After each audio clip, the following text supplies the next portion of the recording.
Friends, আজি মই আমাৰ পুখুৰীত মাছ মাৰিম। আগতে পানীটো বেছি হৈ আছিল, এতিয়া মানে পানীটো শুকাই গ'ল, তো মই মাছটো মাৰি চাম পাই নে নাপায়। মাছটো দিছিলোঁ বহুতে, নামাতে ইমান কষ্ট হয় বা পানীটো ইমান শুকাই গ'ল। মানে আগতে ইমান পানী আছিলে, মই নামি চাম পানীত। এতিয়া মানে পানী নাই আৰু শুকাই গ'ল।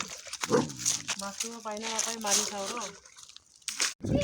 পানীটো বহুত পানী আছে, সেইকাৰণে মাছে নুঠি যায়, মাছে নাপাব নেকি। মই জাল উঠাই আছোঁ, জাল। মাছ পাই নে নাপায় চাগে, অহা নাই মাছ।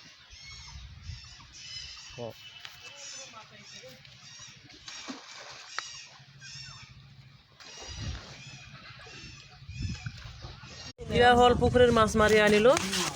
দুনিয়াৰ কিবা ব্ৰেকেট মাছ, মাগুৰ মাছ এটা পাইছোঁ মৰম লগাকৈ।